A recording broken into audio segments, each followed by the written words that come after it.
ডিম দিয়ে তো নানান ধরনের রেসিপি খেয়েছেন। ডিমের সঙ্গে মাছ মিশিয়ে এরম রেসিপি খেয়েছেন কি? একেবারে নতুন ধরনের ইউনিক রেসিপি। একবার যদি বানিয়ে খান না, এর স্বাদ আপনারা কোনোদিন ভুলতে পারবেন না। এখানে ১ বাটি গরম জল বসিয়ে দিয়েছি, আর হাফ টেবিল চামচ হলুদের গুঁড়ো আর হাফ টেবিল চামচ লবণও দিয়ে দিয়েছি। হাফ টেবিল চামচ মতন লেবুর রসও দিয়ে দিলাম। তাহলে মাছের মধ্যে যে আঁশটে গন্ধটা থাকে সেটা একেবারেই থাকবে না। সব কিছু খুব ভালো করে মিশিয়ে নিচ্ছি।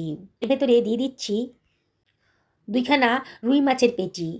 মিনিট ২ ঢাকা দিয়ে হাই ফ্লেমে রান্না করে নেব। ২ মিনিট বাদেই একেবারে সেদ্ধ হয়ে গেছে, নরম হয়ে গেছে। মাছটাকে একটা চিমটার সাহায্যে অন্য একটা পাত্রের ভেতর তুলে রাখছি। এখানে আমি একটা পেঁয়াজ নিয়ে নিয়েছি, পেঁয়াজটাকে আমি কুচি কুচি করে কেটে নিচ্ছি। আর একটা মাঝারি সাইজের পেঁয়াজ নিয়ে নিয়েছি, এই পেঁয়াজটাকে রাফলি কেটে নেব। এই রাফলি কাটা পেঁয়াজটা মিক্সার গ্রাইন্ডারের ভেতর দিয়ে দিলাম। ১ টেবিল চামচ আদা রসুন বাটাও দিয়ে দিলাম। এবারে এর ভেতরে আমি দিয়ে দিচ্ছি ১ টেবিল চামচ লবণ, হাফ টেবিল চামচ হলুদের গুঁড়ো দিলাম, ১ টেবিল চামচ ধনের গুঁড়ো, আর হাফ টেবিল চামচ জিরের গুঁড়োও দিয়ে দিলাম, হাফ টেবিল চামচ লঙ্কার গুঁড়োও দিলাম। একটা টমেটোকে কুচি করে কেটে রেখেছিলাম, সেটাও দিয়ে দিলাম। ২ টেবিল চামচ জলও দিয়ে দিলাম। এবার এটাকে গ্রাইন্ড করে নেব। দেখুন কত সুন্দর একটা স্মুথ পেস্ট তৈরি হয়ে গেছে। সরিয়ে রাখলাম। ২ খানা মাঝারি সাইজের আলু নিয়ে নিয়েছি, দুটোকে আমি ডুমু ডুমু করে কেটে নিচ্ছি।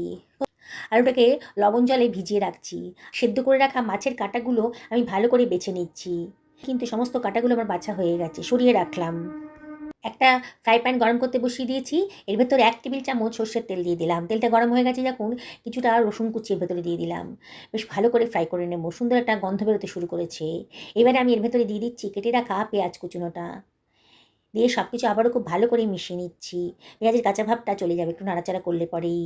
এবারে আমি এর ভেতরে দিয়ে দেবো ১ টেবিল চামচ লবণ। সেদ্ধ করে রাখা মানে মাছের কাঁটা বেছে রাখা মাছটাও দিয়ে দিলাম।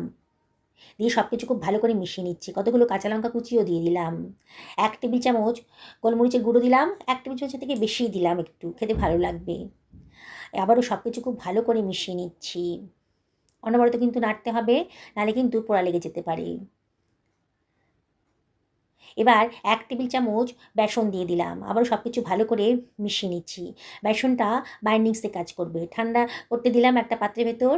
আমি ৪টে ডিম ভেঙে নিচ্ছি। আজকে ৪ খানা ডিমে আমি করব। এবার একটা হুইস্কের সাহায্যে ডিমগুলোকে খুব ভালো করে ফেটিয়ে নেব। ভালো করে ফেটিয়ে নিয়ে এই যে পুরটা বানিয়েছিলাম মাছের পুরটা, সেটা দিয়ে দিচ্ছি। দিয়ে সব কিছু খুব ভালো করে মিশিয়ে নেব ডিমের সাথে। একটা ফ্রাই প্যান গরম করতে বসিয়ে দিয়েছি। ১ টেবিল চামচ সর্ষের তেল দিয়ে দিলাম। তেলটা ভালো করে ফ্রাই প্যানের গায়ে মাখিয়ে নিচ্ছি। পুরো ডিমটাই মানে ডিমের গোলাটা আমি ফ্রাই প্যানের ভেতর দিয়ে দিচ্ছি। গ্যাসের ফ্লেমটা লো টু মিডিয়ামে রাখতে হবে। ঢাকা দিয়ে মিনিট ২ রান্না করে নেব। ২ মিনিট বাদে দেখুন ওপরের পোর্শনটা কিন্তু একেবারে শুকিয়ে গেছে। তাহলে নিচের পোর্শনটাও অবশ্যই শুকিয়ে গেছে। এবার আমি একটা স্প্যাচুলার সাহায্যে ডিমের মামলেটটাকে উল্টে দিচ্ছি। এবার আমি এই ফ্রাই প্যানের ভেতরেই ডিমের টুকরোগুলো করে নিচ্ছি।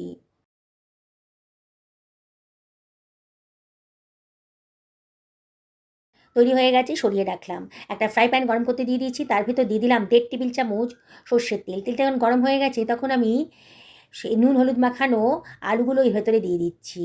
আলুগুলোকে একটু ফ্রাই করে নেব। সুন্দর একটা কালার চলে এসেছে। এবার আলুগুলোকে আমি অন্য একটা পাত্রের ভেতর তুলে রাখছি। ফ্রাই প্যানের তেলটা কমে গেছিলো, তাই এখানে হাফ টেবিল চামচ মতন তেল আমি দিয়ে দিলাম। হাফ টেবিল চামচ গোটা জিরে দিয়ে দিলাম, আর দিয়ে দিলাম গোটা গরম মশলা, দারচিনি, লবঙ্গ আর ছোট এলাচের মাথাটা ফাটিয়ে দিয়ে দিলাম। দিয়ে একটুখানি ফ্রাই করে নেব। সুন্দর একটা গন্ধ বেরোতে যখন শুরু করেছে তখন আমি গ্রাইন্ড করে রাখা মশলার পেস্টটা দিয়ে দিলাম। গ্রাইন্ডারটা ধুয়ে অল্প জলও দিয়ে দিলাম। এবার সব কিছু খুব ভালো করে মিশিয়ে নিচ্ছি। মিনিট ২ ঢাকা দিয়ে রান্না করে নিলাম।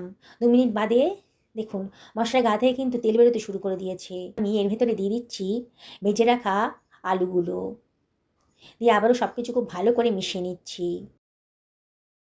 আমি এর ভেতর দিয়ে দিচ্ছি ১ বাটি পরিমাণ গরম জল। জলটা এমন করে দেবেন যাতে আলুগুলো ডুবে যায়। ঢাকা দিয়ে মিনিট ৬-৭ রান্না করে নেব। মাঝে মাঝে দেখতে হবে আলুগুলো সেদ্ধ হয়েছে কিনা।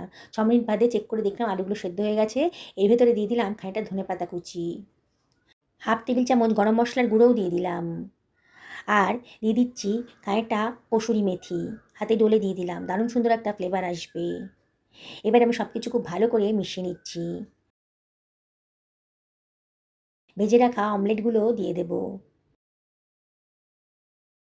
আপনাদেরকে রিকোয়েস্ট করব, একদিন মাছের পুর দিয়ে এই অমলেটের কারিটা বানিয়ে ফেলুন।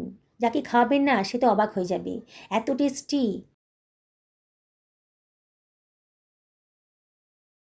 ঢাকা দিয়ে লো ফ্লেমে মিনিট ৩-৪ রান্না করে নেব। ৪ মিনিট বাদে দেখুন অমলেটগুলো কিন্তু অনেকটাই ফুলে উঠেছে। দেখতে কত সুন্দর লাগছে, কতটা লোভনীয় হয়েছে দেখেই বোঝা যাচ্ছে। পুরনো বন্ধুদেরকে অনেক ধন্যবাদ, তাদের সাপোর্টের জন্য এত দূর আসতে পেরেছি। তাও আপনাদেরকে রিকোয়েস্ট করব, আমার রেসিপিটা যদি ভালো লাগে তাহলে লাইক করবেন, শেয়ার করবেন আর কমেন্ট করবেন। আপনাদেরকে আবারও রিকোয়েস্ট করব, একদিন বাড়িতে বানিয়ে ফেলুন। দেখুন মারমেটটা কতটা নরম তুলতুল করছে। সুস্থ থাকুন, ভালো থাকুন, এই কামনা করে ভিডিওটা এখানে শেষ করলাম। নমস্কার নেবেন।